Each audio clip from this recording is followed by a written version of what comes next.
Hey friends, it's Rabbi Jenny Solomon here at Beth Meyer Synagogue with a Mincha moment.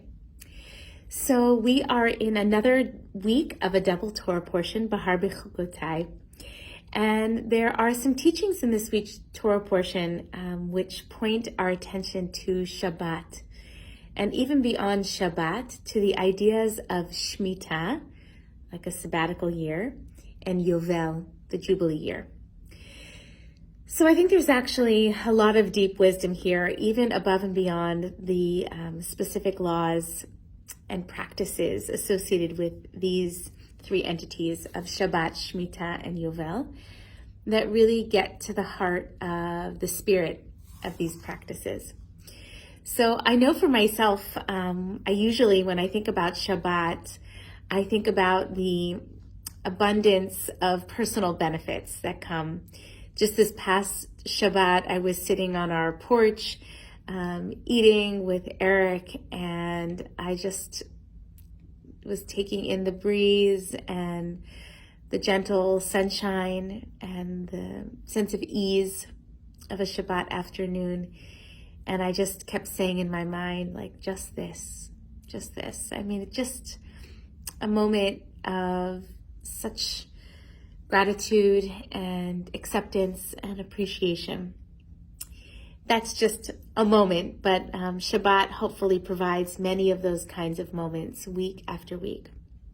But what we talk about less often is that Shabbat is not only about personal practice and sort of renewing and restoring the self. It's also about how we build a society of justice and equity. What do I mean?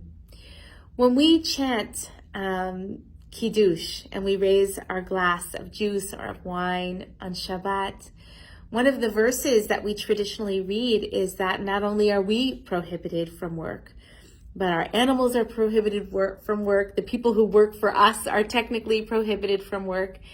Everyone in our area, in our control, in our domain, is also freed from work. Now, there are many workarounds. First of all, we don't live in a Jewish society, but there are still many workarounds. There are always emergency workers, and there are people who are not Jewish who work during that time. But the idea that everyone, no matter where you are on the social ladder, no matter if you're an animal, that you also get a chance and are obligated to rest one day a week, I think is very powerful. And so too with Shemitah and Yovel. These are very complicated legal concepts in the Torah and then later on in rabbinic law. But this idea that every 7 years we allow the land to lie fallow. And then the Yovel, the Jubilee year. And in both cases of Shemitah and Yovel, people are also released from their debts. They're released from slavery in a time when it was kosher on some level to have people who were slaves in your care.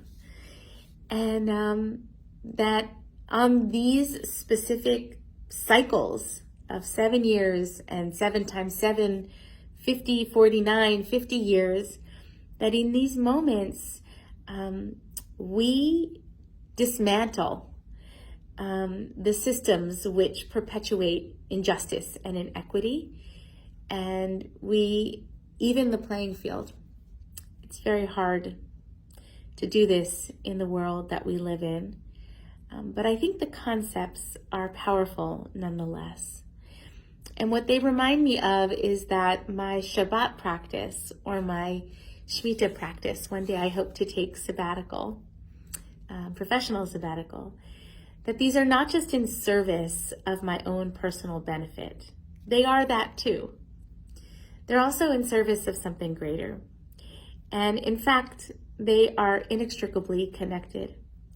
Our ability to transform ourselves spiritually, interpersonally, is inextricably tied to our ability to create more goodness and justice in the world.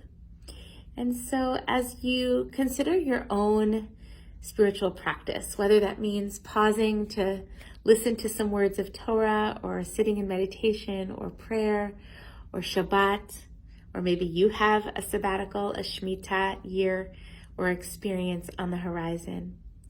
Know that our personal benefits, while important, are not an end in and of themselves. They are linked up and tied and connected to our capacity to do more good in the world. Shalom, peace.